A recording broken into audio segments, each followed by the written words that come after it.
kesini ada perlu apa ya Bu? Ada yang bisa saya bantu? Saya mau konsultasi, Bu. Oh, mau konsultasi apa ya Bu? KB. Oh, sebelumnya kita data dulu ya Bu.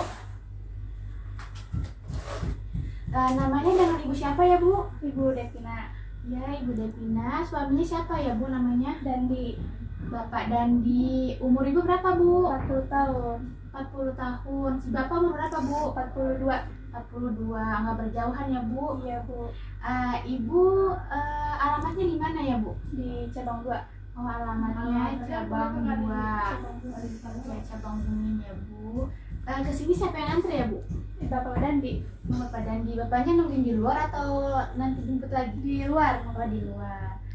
Kenapa nggak masuk Bu? Malu ya? Iya, malu. Ya udah Bu. Sudah didata. Jadi Ibu di sini kan mau konsultasi KB tadi katanya. Nah, memangnya Ibu mau menunda kehamilan atau bagaimana Bu? Iya, Bu, saya mau menunda kehamilan. Karena kan anak saya udah 4, terus saya juga habis melahirkan, terus sedang menyusui juga. Jadi kira-kira KB apa yang cocok buat saya? Oh, Ibu udah mempunyai anak 4. Iya, Oh, Bu. terus Ibu melahirkannya udah berapa hari? 40 hari, Bu. Oh, pas jam 40 hari. Nah, Ibu juga sedang menyusui ya? Iya. Terus Ibu menginginkan KB jangka waktu panjang? Iya, Bu. Oh, jadi sebaiknya KB apa gitu yang cocok untuk Ibu? Ya, ibunya menyusui, terus ibunya juga ingin KB yang jangka waktu panjang gitu Bu. Oh, terus tapi si bapaknya juga setuju nih Ibu melakukan Iya. program KB? Setuju. Oh, baik, Karena Bu. kan anak saya udah banyak gitu. Iya Bu, iya. Umur juga kan Ibu udah 40 tahun ya Bu. Iya. Nah, jadi Bu, saya sarankan Ibu ini menggunakan alat kontrasepsi implan ya Bu. Alat kontrasepsi implan itu apa ya, Bu? Baik Bu, nanti saya jelaskan ya Bu itu apa itu alat kontrasepsi implan biar Ibu mengerti ya Bu. Nah, di sini alat kontrasepsi implan Bu. Nah, yang selanjutnya ini ada penjelasannya Bu, apa itu alat kontrasepsi implan. Jadi Bu, alat kontrasepsi implan ini atau yang disebut juga dengan alat kontrasepsi bawah kulit. Nah, kenapa di bawah kulit? Karena pemasangannya itu nanti di bawah kulit Bu. Nah, ini juga ada pengertiannya nih, merupakan alat kontrasepsi yang berupa batang elastis, tipis, lentur. Nah, yang dimasukkannya ini ke dalam kulit Bu, ke dalam kulit lengan bagian bawah. Di dalamnya gitu, Bu? Iya Bu, nanti di bagian ini nih nanti dipasanginnya. Nah, alat kontrasepsi ini juga melepaskan hormonnya itu ke dalam aliran darah ya Bu. Dan efektifnya ini dalam waktu 48 jam atau 2 hari nih setelah dipasang si implannya dipasangnya di bawah kulit gitu Bu. Implan ada jenisnya apa aja gitu? Baik Bu, nah di sini juga ada nih Bu nih jenis implan. Nah, yang pertama ini ada jenis Norplan.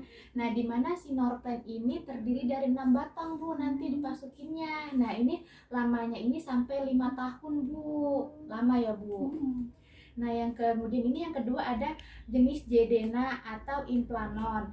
Nah, di sini Jedena dan Implanon ini terdiri dari 3 batang Bu. Nah, lama kerjanya itu 3 tahun. Nah, kemudian di sini ada yang jenis ketiga nih Bu. Nah, ini jenis Implanon. Nah, si Implanon ini terdiri dari 1 batang aja Bu, sedikit dia mah. Tapi lama kerjanya sama 3 tahun gitu Bu. Iya. Itu cara kerja implannya gimana ya, Bu? Oh, jadi cara kerjanya nih si implan nih kita jelasin ya Bu. Nah, cara kerjanya itu yang pertama lendir serviks pada alat kelamin wanita itu menjadi kental. Jadi nih si serviks yang aturannya dia tidak kental karena ibu memakai alat kontrasepsi implan, jadi membuat silinder serviksnya menjadi kental gitu, sehingga nanti si spermanya itu menuju sel telur itu menjadi terhambat lajunya. Nah, yang kemudian ini mengganggu proses pembentukan endometrium sehingga sulit terjadinya implantasi. Nah, karena kan yang aturan endometriumnya bergerak secara teratur, karena adanya ibu memakai alat kontrasepsi implan menjadi acak-acakan gitu Bu, sehingga sulit nih terjadinya implantasi. Nah, kemudian menekan ovulasi Bu. Nah, selanjutnya ini mengurangi transportasi sperma Bu. Nah, karena kan tadi nih si lendir servisnya kan jadi lebih kental sehingga mengurangi nih lajunya transportasinya si sperma gitu.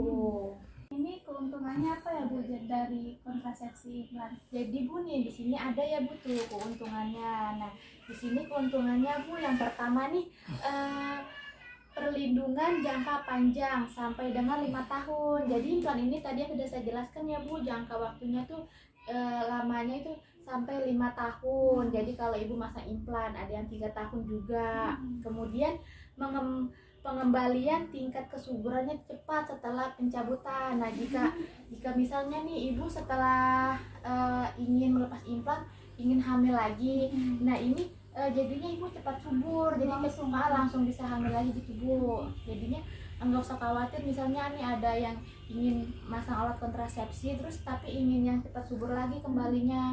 Nah ini bisa menggunakan implan. Kemudian tidak memerlukan pemeriksaan dalam. Jadi kan kalau misalnya ibu ingin memakai alat kontrasepsi IUD kan otomatis harus melakukan pemeriksaan dalam karena kan memasangnya di dalam vagina. Nah kemudian tidak mengganggu senggama. Kan kalau IUD juga memasukkannya di dalam vagina itu otomatis kan mungkin terasa kurang enak gitu saat berhubungan. Nah kan kalau implan memasangnya di bawah kulit jadi tidak mengganggu senggama ya Bu. Kemudian tidak mengganggu produksi ASI. Nah ini Bu keuntungan dari implan ini, tidak mengganggu produksi ASI, kan cocok ya buat ibu. Ibu kan juga sedang menyusui ya, jadi ibu nggak usah khawatir nih jika ingin menggunakan alat kontrasepsi implan karena tidak mengganggu produksi ASI ya Bu.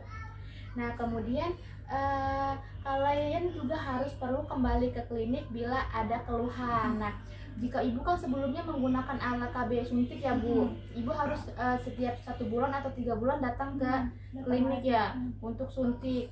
Nah kalau ini enggak Bu, ibu nggak perlu nih harus bolak-balik setiap bulan ke klinik. Karena kan kalau ini mah kalau emang ibu kagak ada keluhan, ibu nggak usah datang ke klinik gitu. Kecuali kalau emang ada keluhan.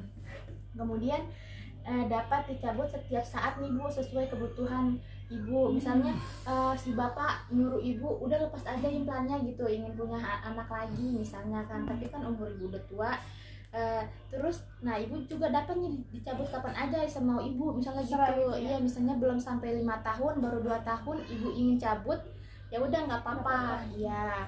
Kemudian mengurangi nyeri head. Nah ibu nih biasanya headnya sakit. Iya sakit banget. Nah ini juga bisa nih Bu, yang biasanya headnya sakit menjadi nggak terlalu sakit gitu. Kan keuntungannya sudah ada. Iya Bu. Terus ada gak keterbatasan dari KB implan? Iya Bu. Nah jadi keterbatasannya itu ada Bu. Nah di slide selanjutnya ya. Nah di sini tuh ada keterbatasannya Bu dari penggunaan alat kontrasepsi implan.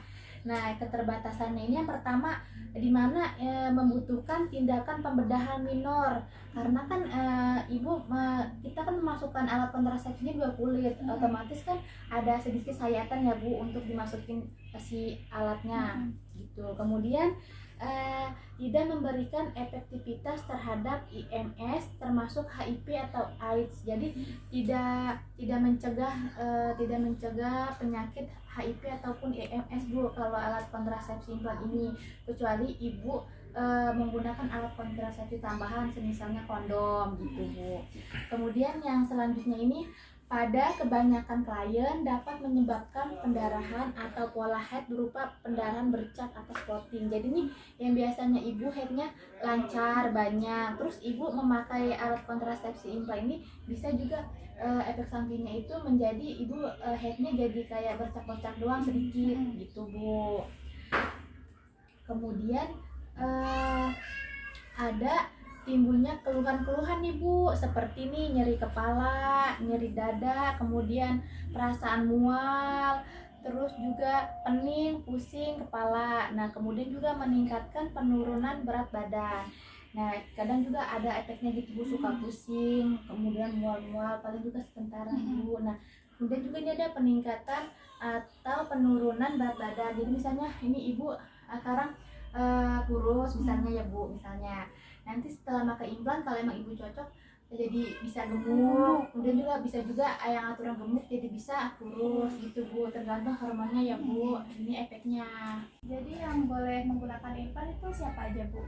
Jadi nanti dijelasin ya Bu. Nah di sini ada slide selanjutnya nih ada yang boleh menggunakan implan siapa aja. Nah, yang pertama ini usia reproduksi, Bu. Nah, jadi usia reproduksi. Kemudian yang selanjutnya ini telah memiliki anak atau yang belum memiliki anak. Jadi kan ibu sudah memiliki anak nih, apalagi kan anak ibu udah 4.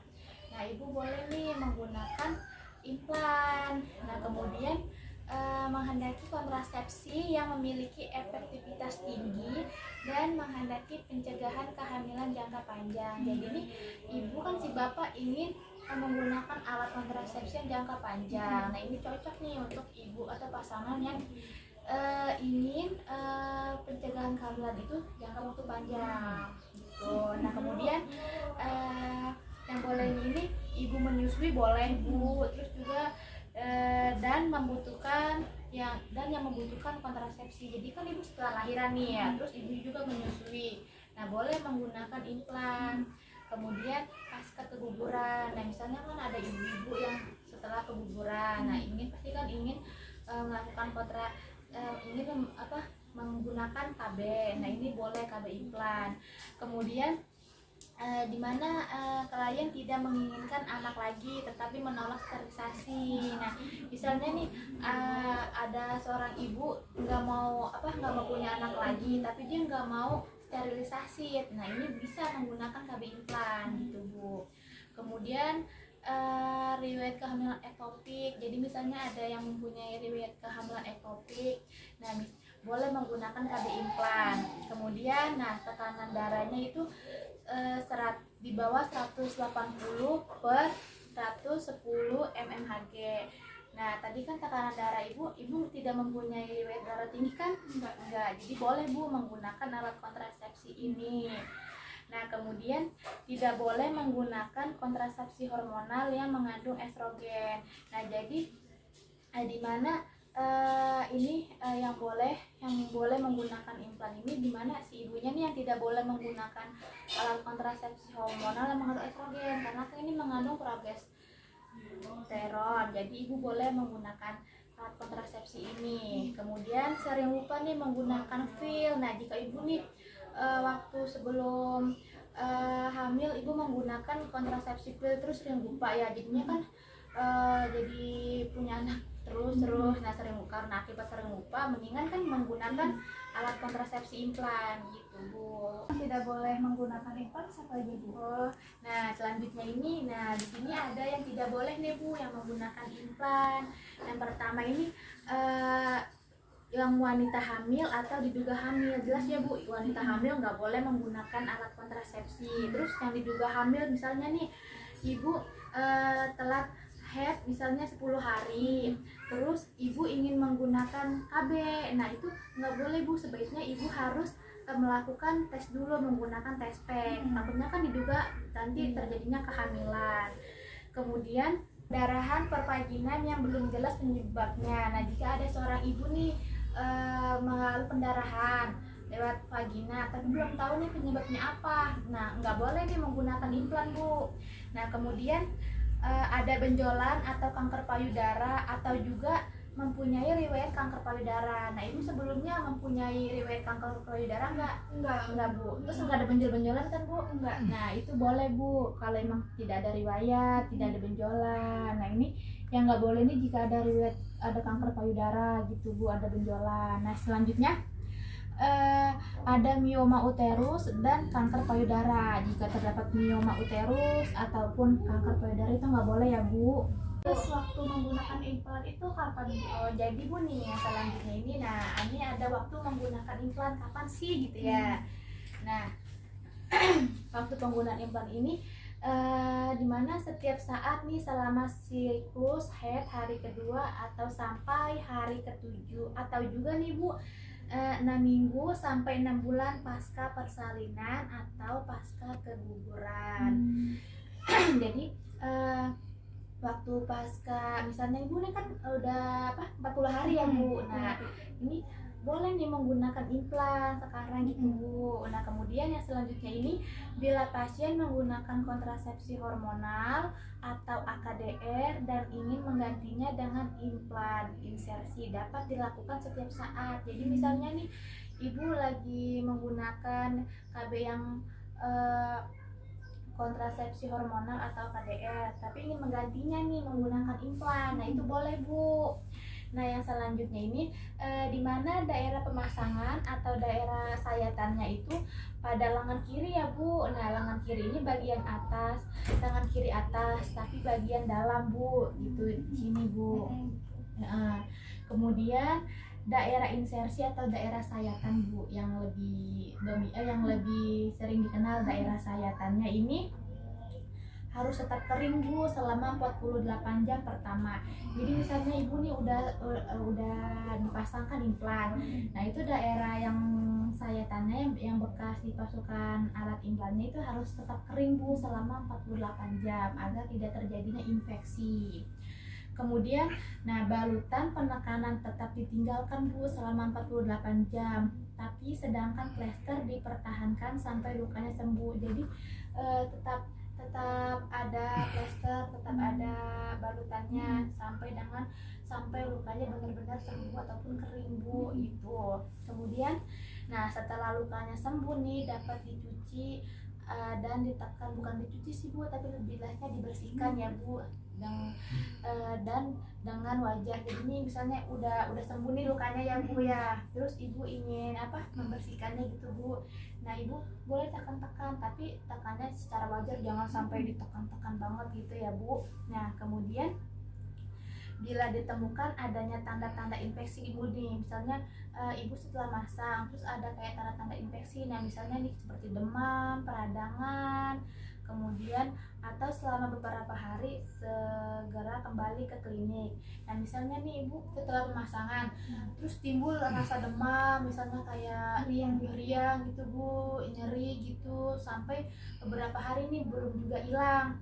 Nah ibu harus kembali lagi ke klinik ya Bu untuk konsultasikan yang lebih lanjut, untuk tindakan lebih lanjut, nanti kan dikasih obat gitu Bu. Nah kemudian setelah masa pemasangannya habis, implan harus segera dilepas Bu. Misalnya ibu masang nih implannya 5 tahun, misalnya udah 5 tahun nih, nah maka ibu harus segera implannya harus segera dilepas gitu ya Bu. Iya buru-buru gitu Bu. Oh jadi begitu Bu. Iya Bu. Nah penjelasannya sudah selesai Bu mengenai implan Bu. Nah gimana Bu? Apakah ibu sudah memahami tentang implan yang sudah saya jelaskan tadi? Ya sudah Bu. Sudah paham ya Bu? Ya, paham. Nah jika ibu sudah paham, coba ibu ulangi kembali. Takutnya ibu belum paham gitu Bu. Coba apa yang sudah saya jelaskan, coba ibu ulangi kembali. Pasangan implan di lengan kiri atas bagian bawah. Ya, kemudian tidak mengganggu produksi ASI. Ya. Lama kerjanya implan ada yang 3 tahun dan 5 tahun. Betul Bu. Terus setelah menggunakan implan itu ada keluhan meriang, itu harus buru-buru balik ke klinik. Iya betul Bu. Jadi ibu sudah paham ya Bu. Iya. Nah jadi ibu dan si bapaknya itu mau menggunakan implan atau mau alat kontrasepsi lain? Implan aja Bu. Implan ya Bu yang sudah saya jelaskan. Ya cocok untuk ibu karena ibu juga menyusui. Jadi ibu ingin memasangnya hari ini atau ibu balik dulu ke rumah terus ibu jelasin dulu ke si bapaknya nih, terus nanti balik lagi ke sini lagi? Nanti aja Bu, saya jelasin dulu ke suami saya. Mungkin besok kembali lagi ke sini. Ya baik Bu kalau begitu. Nah semoga yang sudah saya jelaskan ini dapat ibu mengerti dan si bapaknya juga nanti mengerti yang ibu jelaskan ya Bu. Kemudian ada lagi nggak Bu yang ingin ibu tanyakan tentang alat kontrasepsi? Enggak Bu, udah Cukup implan Bu. Iya. Terima kasih ya Bu. Iya sama-sama Bu. Nanti jika ingin si bapaknya sudah mengerti yang ibu sudah jelaskan, nanti datang lagi ke klinik ya Bu, nggak apa-apa. Iya Bu. Iya. Saya permisi dulu ya Bu. Iya Bu, hati-hati di jalan ya Bu. Iya